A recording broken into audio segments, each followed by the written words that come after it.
కోర్పేటలో రెండు ఆర్టీసీ బస్సులు అదుపు తప్పి నలుగురిని బలి తీసుకున్న ఘటనలో అక్కడున్న పరిస్థితిని అలాగే అసలు అక్కడున్న సిచ్యువేషన్ వివరించడానికి మా ప్రతినిధి కృష్ణ లైవ్ లో సిద్ధంగా ఉన్నారు. కృష్ణకి మరిన్ని విషయాలు తెలుసుకుందాం. కృష్ణ, ప్రస్తుత పరిస్థితి ఏంటి? ఇప్పుడు అక్కడ ట్రాఫిక్ అది క్లియర్ అయిందా?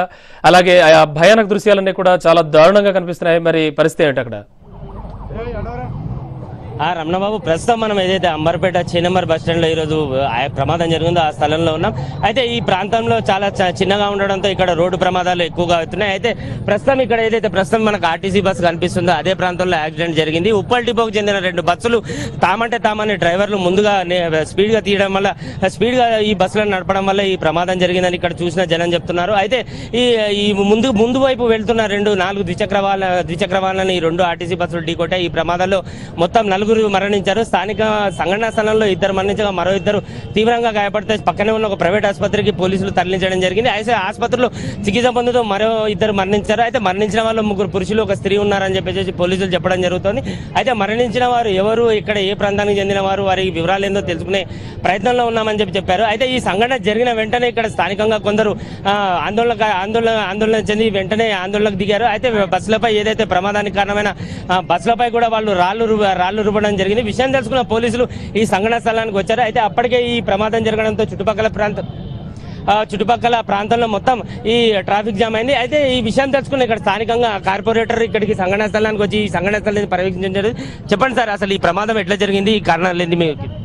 बात दरअसल ये है साहब, 6 नंबर से लेके ईरानी होटल तक सुबह और शाम के टाइम इतनी ट्रैफिक जाम रहती है और यहाँ पर जो रोड है लेफ्ट को, वहाँ पर ये पुलिस डिपार्टमेंट वाले सिर्फ एक होमगार्ड को बिठाते, वो 1 घंटा ड्यूटी करता, जाके बाजू दुकान में बैठ जाता। वहाँ पर एक ट्रैफिक पुलिस कांस्टेबल का इंतजाम किया जाए। और ये जो ट्रैफिक है, यहाँ पर ट्रैफिक पुलिस का अमला कम है, पुलिस जवानों को ज़्यादा किया जाए। और दूसरी चीज़, आरटीसी वाले इतना भयानक बसेस चलाते हैं, यहाँ पर बहुत स्पीड में चलाते हैं, रोड छोटी है, तो ये आरटीसी बस वालों को भी यहाँ पर पाबंद किया जाए, स्पीड ब्रेकर बनाया जाए। अब आज का जो हादसा हुआ है, मजलिस इत्तेहादुल मुस्लिमीन हुकूमत से मुतालबा करती है कि जो इस हादसे में मर गए हैं, इंतकाल कर गए हैं, उन्हें 10 लाख रुपए का एक्स ग्रेशिया दिया जाए, और जो जख्मी हैं उन्हें 2 लाख का एक्स ग्रेशिया दिया जाए। और हमारे पार्टी के सुप्रीमो बैरिस्टर असदुद्दीन अवीसी साहब को इस बात की इत्तला दे दी गई है।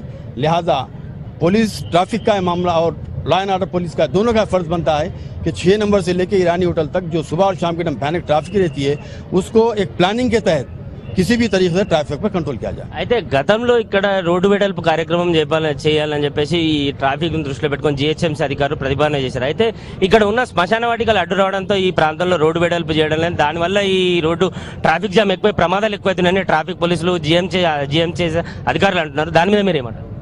सब ये ट्रैफिक तो कैसा भी बढ़ गई है, लिहाजा उसका इंतजाम करना पुलिस के फर्ज है। पुलिस डिपार्टमेंट ही इसको काम करना है, दूसरे तो कर नहीं सकेंगे ये। अब रहा एमएलए साहब अभी बता रहे थे, किशन रेड्डी साहब, कि 57 करोड़ रुपये से जो है सैंक्शन हो गया फ्लाईओवर, तो थोड़ा वो अभी जो है फाइनेंस ना होने की वजह से रुके हुआ है। अगर वो भी होगा तो जो हम उसका वेलकम करेंगे। అయితే ఈ రోజు ఉదయం ఈ యాక్సిడెంట్ జరిగింది కదా, అది ఎలా జరిగింది మీరు ఏమైనా చూసి? अब ये अभी जो पब्लिक बता रही थी कि एक बस जो इधर से आई और ऊपर से एक बस आई, और क्योंकि वो जो मोटरसाइकिल बैक वाले हैं वो राइट को टर्न हुए, तो लेफ्ट वाला बस वाला राइट को टर्न किया, और ऊपर से आने वाली बस बहुत इंतहाई जो है अनकंट्रोल थी, वो एक बस को मारते हुए पब्लिक को रोकते हुए चलेगा। तो ये ఇది రమణబాబు, ఈ ఎదురుకుండా వస్తున్న బస్సు, ఈ ముందు నుంచి వచ్చే బస్సులు ఒకటి తప్పించుకునే ప్రయత్నంలో ఈ పక్క నుంచి వెళ్తున్న ఈ ద్విచక్ర వాహనాలు ఢీకొట్టడం జరిగిందని చూసిన ప్రత్యక్ష సాక్షులు కూడా చెప్తున్నారు. అయితే ఇక్కడ ఫ్లైఓవర్ నిర్మాణం చేయాలని స్థానిక ఎమ్మెల్యే కిషన్ రెడ్డి కూడా ప్రతిపాదనలు పంపారు. అది ఆదిలోనే అంశపాదులుగా ఈ ఫైల్ కూడా పెండింగ్ లో పడిపోయిందని, ఇటు వెంటనే ఫ్లైఓవర్ కనుక నిర్మాణం చేస్తే ఇటు ట్రాఫిక్ ఇబ్బందులతో పాటు ట్రాఫిక్ ప్రమాదాలు కూడా తగ్గే అవకాశాలని చెప్తున్నారు. Vote studio. Thank you Krishna. So ఇది